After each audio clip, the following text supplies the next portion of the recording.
Hola, estimados estudiantes. Hoy vamos a hablar del sistema digestivo. Yo soy la doctora Mercedes Luciano y para su asignatura, Nutrición Médica FAR 351. Entonces, el sistema digestivo no es más que un conjunto de órganos que tiene como una principal función la digestión de los alimentos, o sea, la obtención de los nutrientes contenidos en los alimentos. Entonces, esa transformación de esos nutrientes la va a cambiar a sustancias más sencillas que puedan ser absorbidas y utilizadas por nuestro organismo. Para eso es el sistema digestivo.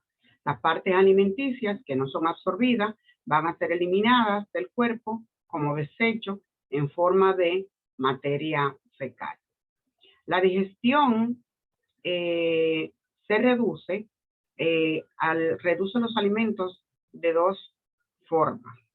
La digestión mecánica, la que va a ocurrir durante la masticación, es la primera digestión mecánica que tenemos. La digestión química, que va a ocurrir por la acción de las enzimas digestivas que van a ser producidas a lo largo de todo el tracto digestivo.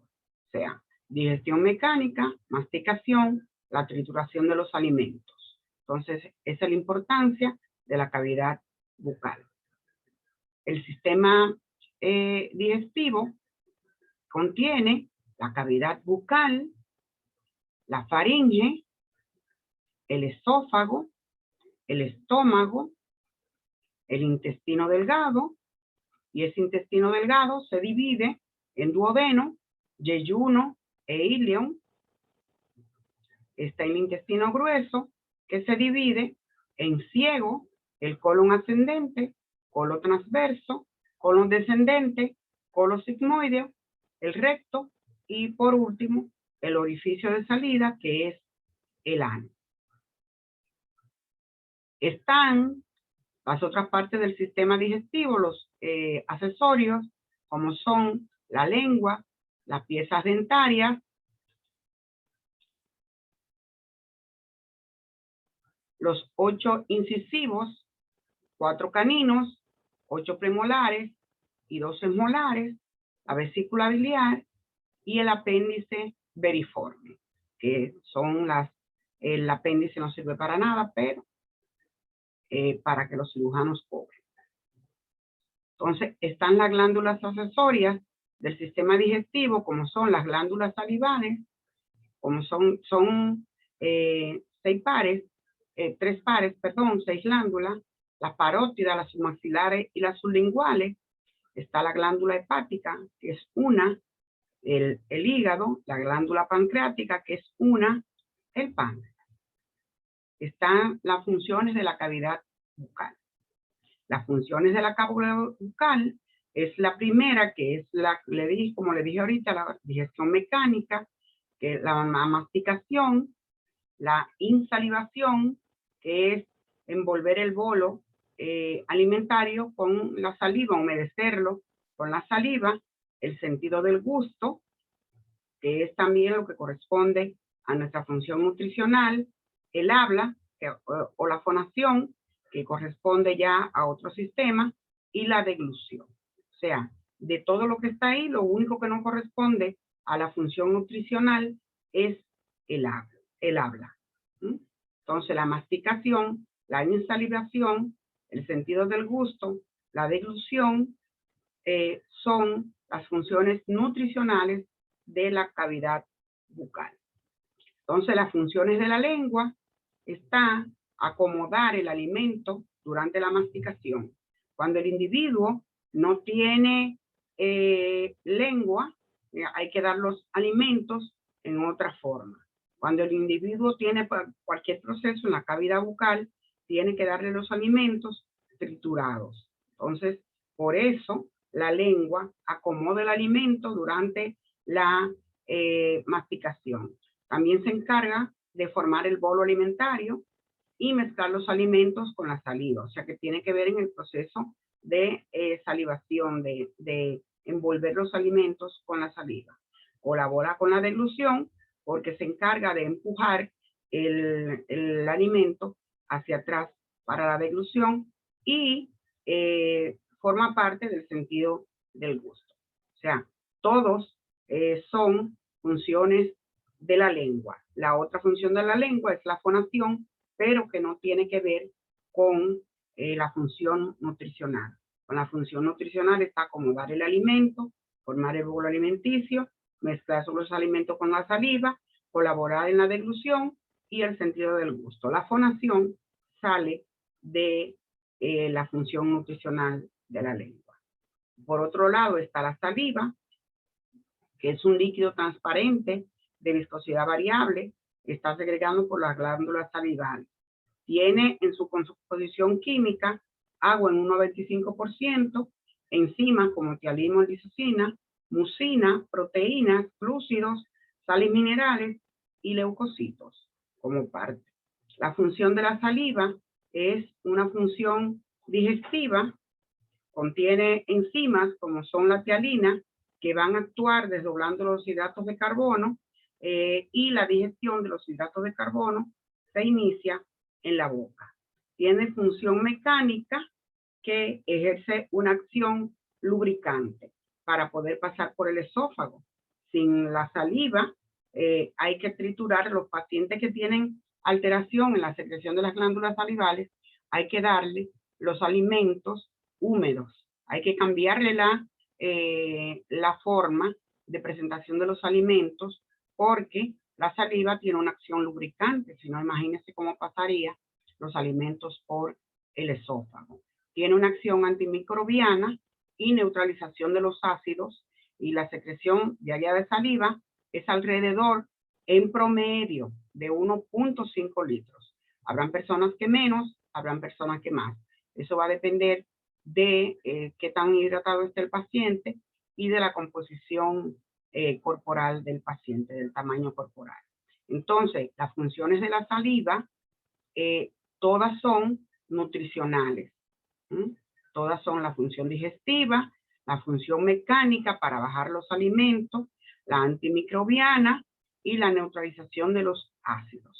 Y se produce 1,5 litros aproximadamente, o sea, en promedio, de saliva. Entonces vamos con las funciones de la faringe. La primera función nutricional de la faringe es la deglución. Está la respiración, que no tiene, y la fonación, que no son funciones nutricionales, y la audición. De las 4 funciones, tenemos en cuenta que solamente la deglución tiene que ver con la función nutricional. La deglución es el pasaje del bolo alimentario desde la cavidad bucal hasta la faringe. La deglución tiene 2 fases. Una fase voluntaria, que es cuando la lengua empuja el bolo alimentario hacia atrás, y luego en la faringe se produce la fase involuntaria. Entonces, vamos con el esófago.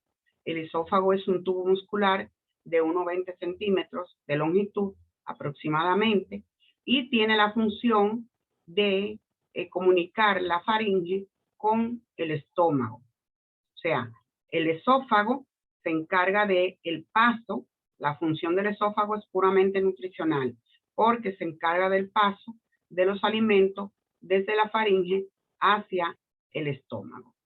En el esófago hay 2 esfínteres esofágicos.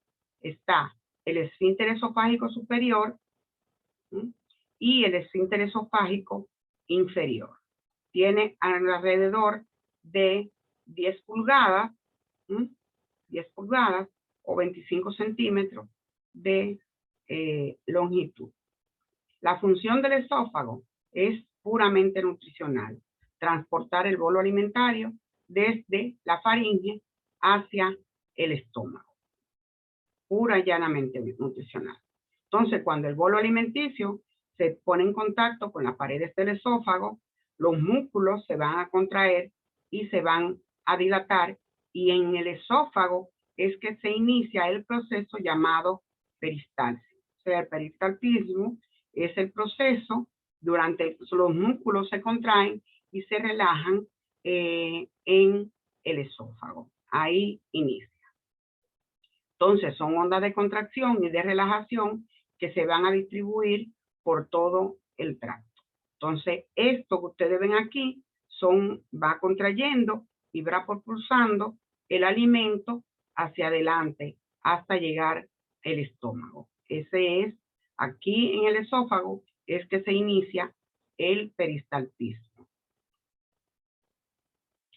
El siguiente órgano que tenemos es el estómago, que es un órgano musculoso con forma de saco irregular que se comunica con el esófago a través del cardias o esfínter esofágico inferior y con el duodeno mediante el esfínter pilórico. El esfínter pilórico une el estómago con el intestino delgado. La función del estómago es puramente nutricional. Entonces el estómago va a aumentar o a disminuir de tamaño de acuerdo al contenido alimentario en su interior. Por eso los pacientes de cirugía bariátrica, como es un órgano musculoso, puede aumentar. El estómago tiene una capacidad alrededor de 1.5 litros, pero eso va a depender, o sea, eso es estándar. El estómago, si es una persona que consume muchos alimentos, se puede distender hasta llegar a la pelvis, a la cavidad pélvica. Entonces, mide cerca de 25 centímetros del cardias al píloro y la capacidad es alrededor de 1.5 litros. En el estómago está la función de continuar con la digestión que se inició en la cavidad bucal. El estómago va a realizar dos tipos de digestión, una digestión física y una digestión química. La digestión física va a ser a través de las contracciones de la musculatura gástrica que va a mezclar el bolo alimentario con las enzimas, y la química, las glándulas del estómago que van a secretar el jugo gástrico, que van a actuar en el bolo alimenticio. Entonces, esto, tanto la digestión química como la digestión física, van a degradar los alimentos, llegan al estómago en sustancia más pequeña. Entonces, el resultado de esa digestión física y química es la formación de una masa gelatinosa blanquecina llamada quimo. La formación del quimo es el resultado de la digestión física y química del estómago.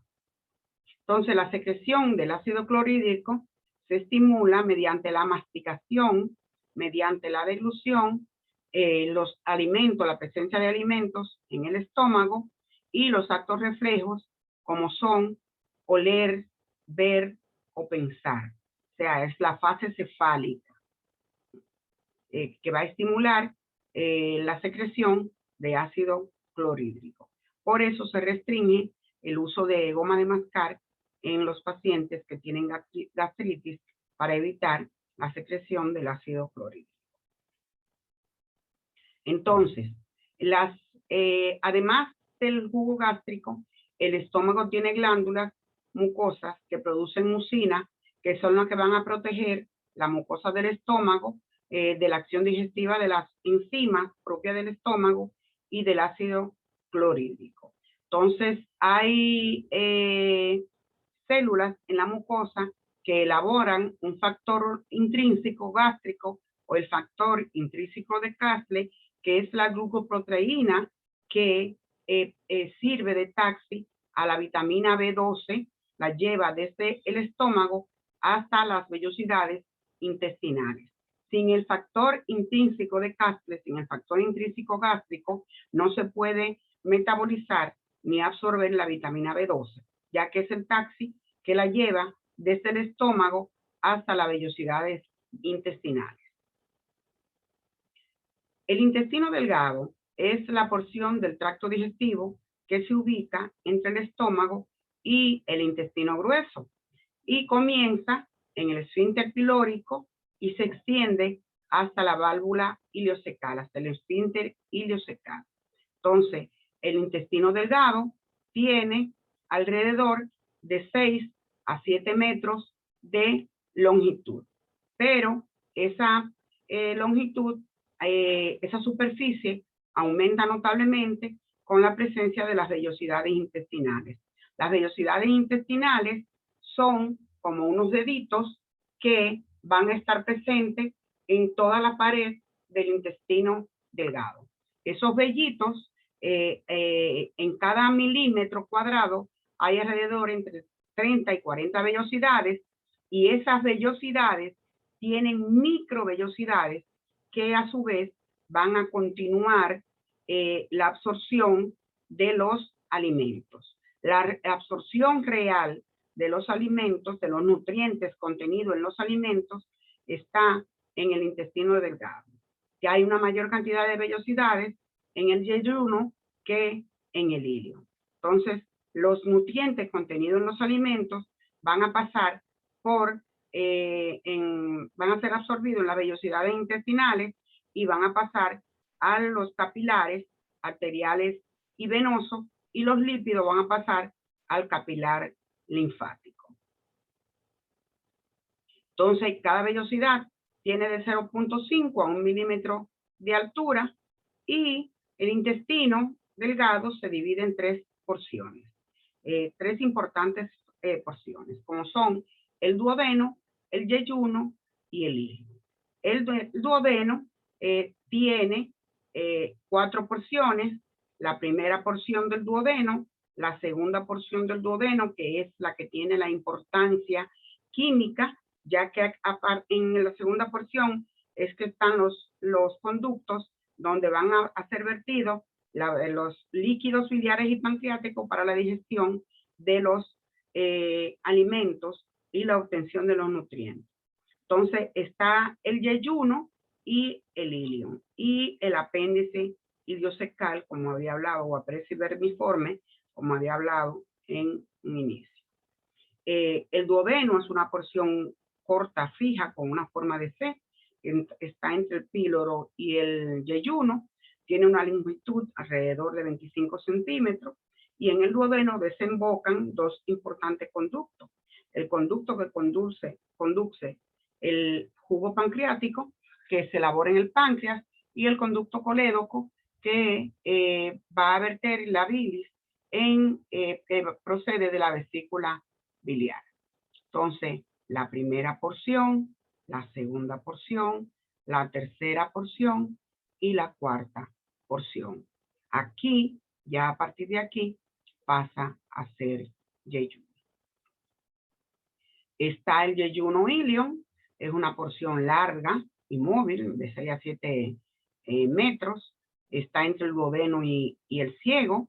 El yeyuno tiene más vellosidades que en el ilion y tiene un diámetro de solamente 3 centímetros. O sea, no hay un diámetro mayor. El ilion desemboca en el ciego a través del esfínter iliocecal. Y su diámetro es de 2 centímetros, o sea que se hace más estrecho en el ilion que el yeyuno. La función del intestino delgado es continuar con la digestión del quimo que procede del estómago, la absorción de los nutrientes. Por eso un paciente se desnutre muchísimo cuando tiene alteración en el intestino delgado, cuando tiene alteración en las vellosidades intestinales, por ejemplo, en el caso de los pacientes con enfermedad de Crohn, los pacientes o celíacos, los llamados pacientes celíacos que son intolerantes al gluten. Entonces, la función principal del intestino delgado es la absorción a través de las vellosidades intestinales del agua, las sales, las grasas, los monosacáridos, los aminoácidos y las vitaminas, entre otras. Entonces, tal como sucede en el estómago, en el intestino delgado se realizan 2 tipos de digestión. Una digestión química, física, que va a ocurrir mediante la contracción de los músculos que ayudan a mezclar el quimo procedente del estómago con los jugos y para ponerlo en contacto con las vellosidades intestinales. Y la digestión química, que ocurre por la acción del jugo pancreático, la bilis y el jugo intestinal que van a actuar sobre el químico. La digestión física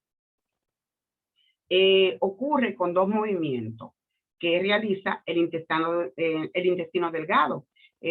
Primero son los movimientos peristálticos que se van a ocurrir mediante los músculos longitudinales que van a propulsar los alimentos hacia adelante, y los movimientos de segmentación que van a estar a cargo de los músculos circulares. Por eso los músculos circulares lo que hacen esos movimientos de segmentación es que ajustan los alimentos, lo aprietan para que duren más tiempo en contacto con las vellosidades y poder absorber aún mejor los nutrientes.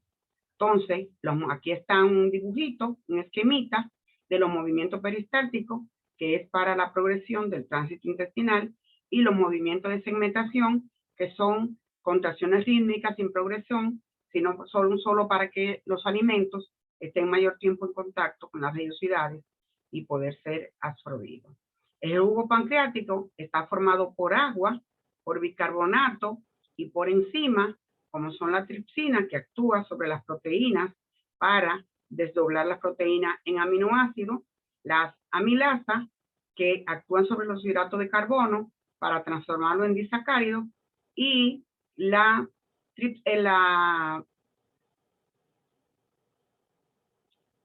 lipasa, que actúa sobre las grasas, que lo va a desdoblar sobre los ácidos grasos.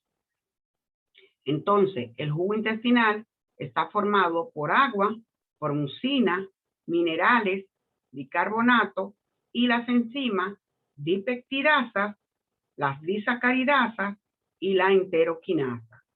Entonces, la bilis está formada por agua, por sales biliares, por pigmentos biliares y por el colesterol. Entonces, las sales biliares lo que se van a encargar es de emulsionar las grasas en pequeñas gotitas para que puedan ser desdobladas por las enzimas del páncreas. Los pigmentos biliares, que son sustancias de desecho, como la bilirrubina y la biliverdina, que contiene la bilis, que se elimina hacia la luz del intestino delgado, y son las encargadas de darle el color característico a las heces fecales. En el duodeno se realiza la mayor parte de la digestión química, porque recuerden que dije que en la segunda sección del duodeno, en la segunda parte del duodeno, es que desembocan el conducto pancreático y el conducto biliar. Entonces, en el yeyuno ilio se produce la mayor absorción de nutrientes a través de las vellosidades intestinales, y esos nutrientes van a pasar a los capilares sanguíneos y linfáticos, que llegan al hígado para luego distribuirse en todas las células del organismo.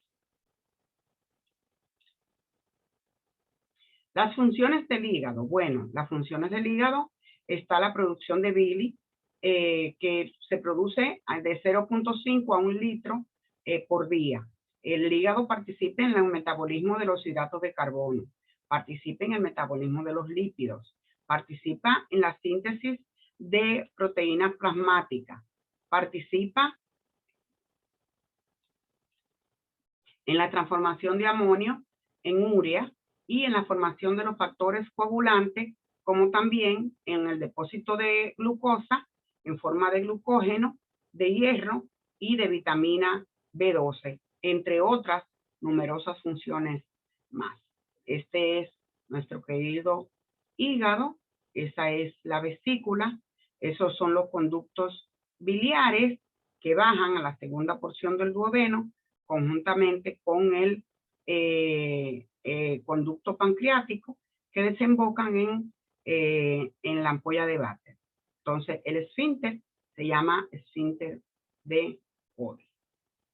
Entonces, la función de la bilis es neutralizar la acidez del jugo gástrico, se encarga también de la digestión de las grasas, la absorción de vitaminas liposolubles, como son las vitaminas A, D, E y K. Por eso tienen que tener en cuenta los medicamentos que se usan para la pérdida de peso, que intervienen con la digestión y la absorción de las grasas, porque también va a intervenir con la digestión y la absorción de las vitaminas liposolubles. Está también el transporte de sustancias de desecho, como son los pigmentos de hemoglobina, el colesterol y algunos medicamentos. Está el páncreas, que es un órgano glandular en forma cónica con una coloración blanco-grisácea. Está detrás del estómago, entre el duodeno y el vaso. Tiene un peso aproximadamente de 70 gramos y el páncreas es una glándula de secreción mixta. Secreta un jugo pancreático, esa es la función exócrina, y secreta hormonas, que es la función endócrina. Entonces, el páncreas vierte el jugo pancreático al duodeno a través del conducto de Wilson, que es el principal conducto, que desemboca junto al colédoco, y el conducto de Santorini, que es la rama principal del páncreas, y desemboca 3 centímetros por encima del colédoco.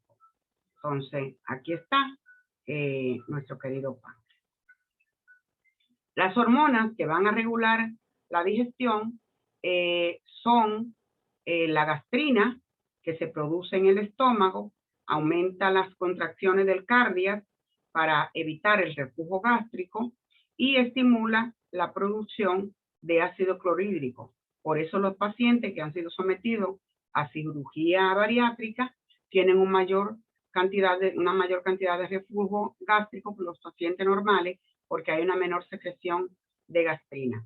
También la gastrina estimula la producción de ácido clorhídrico para una correcta digestión y estimula el movimiento del estómago. Entonces, todo esto afecta a los pacientes que tienen cirugía bariátrica, ya que se produce todo eso, la menor producción de ácido clorhídrico, hay una mayor cantidad de reflujo y hay una menor cantidad de movimiento para la digestión mecánica del estómago.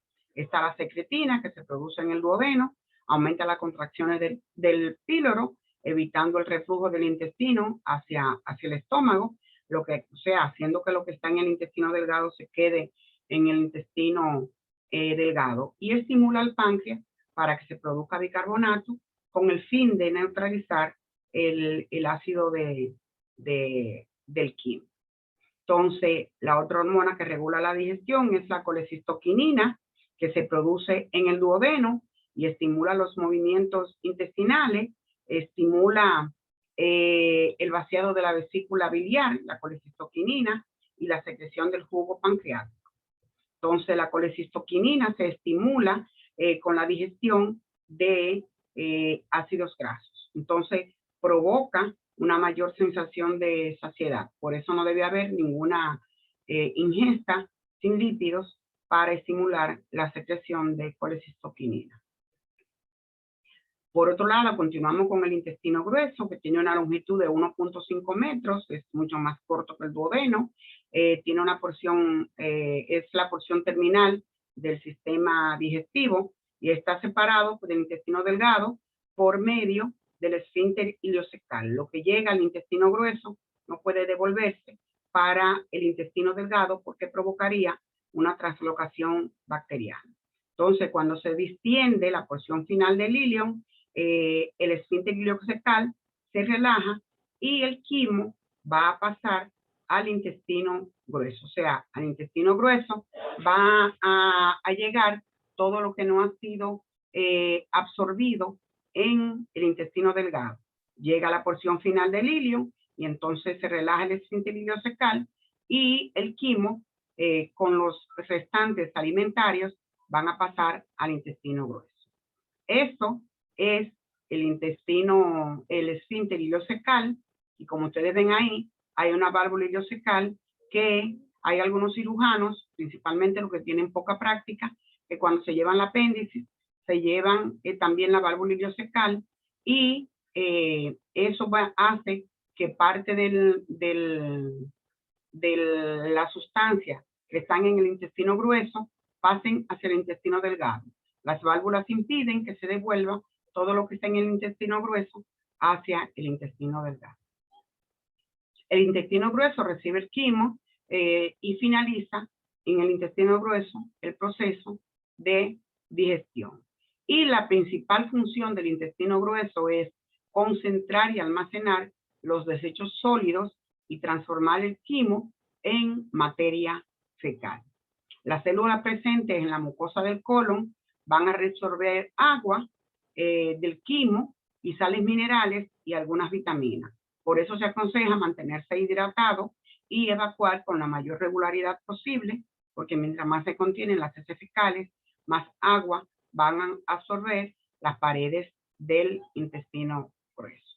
El intestino grueso se divide en ciego, que es la porción que une el ileón con el colon.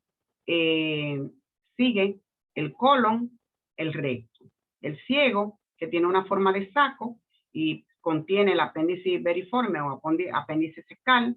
Está el colon, que se ubica entre el ciego y el recto, y tienen 4 regiones, que son el colon ascendente, el colon transverso, el colon descendente y el colon sigmoide, que es inclinado. La última porción es el recto, que es la última porción del sistema digestivo, y se extiende desde el colon sigmoide hasta el ano.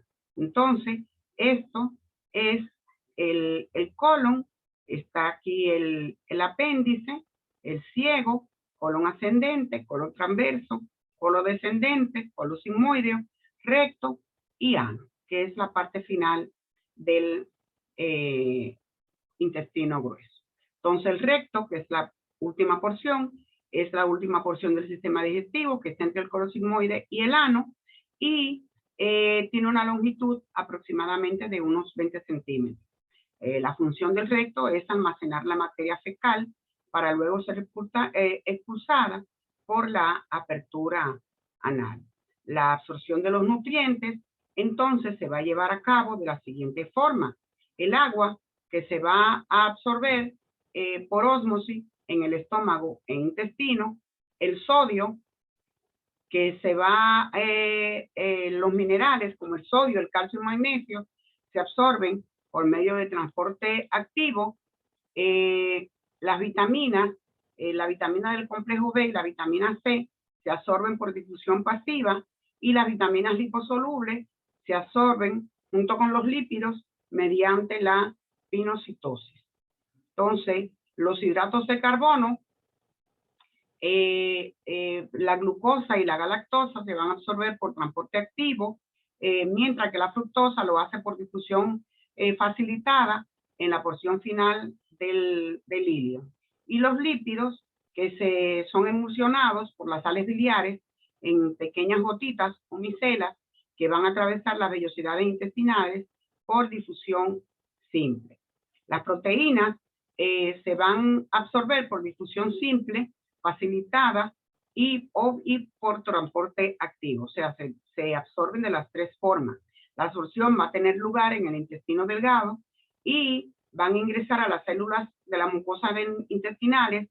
Los aminoácidos van a ser transportados al hígado por el sistema porta, y de ahí se van a ir a todas las células del organismo. Después vamos a especificar qué pasa con las proteínas consumidas por nuestro organismo. El agua, un 75%, la contiene la materia fecal. O sea, la materia fecal tiene un 75% de agua y un 25% de sólidos. Esos sólidos van a ser los elementos de desecho que no digerido, fibra alimentaria como son la lignina y la celulosa, sustancia no absorbida de los aminoácidos, y las grasas. Los aminoácidos son los que más secretan, y lo que menos secretan son las grasas. Desechos celulares, células del mismo tracto digestivo, desechos bacterianos provenientes del tracto digestivo, y compuestos de la bilis, enzimas y gases. Entonces, como ustedes pueden ver aquí en este dibujo, tenemos cómo todo lo que es el sistema digestivo. Entonces, la boca se encarga de la cavidad bucal, del gusto, la masticación y la formación del bolo alimentario. O sea, las 3 funciones nutricionales. La saliva, la lubricación, el enjuagado bucal y la digestión, principalmente de los hidratos de carbono, y en los niños menores de 1 año, de los lípidos que contiene la leche materna. El tiempo de vaciamiento tras la ingesta es de 10 segundos para el esófago, que solamente tiene la función de transporte, aquí inician los movimientos peristálticos. Está el estómago, que es la parte proximal, es un depósito, y la porción distal del estómago es la preparación, la digestión y el fraccionamiento de los diferentes nutrientes. Toma de 1 a 3 horas. Está el intestino delgado, que se encarga de la digestión y la absorción, que dura de 7 a 9 horas, y el intestino grueso, que se encarga del almacenamiento y puede durar de 25 a 30 horas.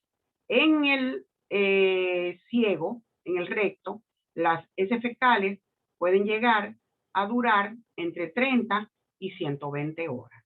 Entonces, el hígado, las glándulas accesorias, que son el hígado, se encarga de la excreción, la digestión de la grasa, del metabolismo y de la desintoxicación del organismo. La vesícula es el depósito de la bilis, y el páncreas, que tiene la función exócrina de enzima digestiva y de bicarbonato como un neutralizador del ácido clorhídrico en las vellosidades intestinales. Hasta aquí la clase. Entonces, en síntesis, el sistema digestivo, los alimentos tienen varios procesos, como es la ingestión en la cavidad bucal, la digestión en la cavidad bucal, estómago y duodeno, la absorción que va a ocurrir en el yeyuno ilio y la egestión en el colon y el recto. Vale.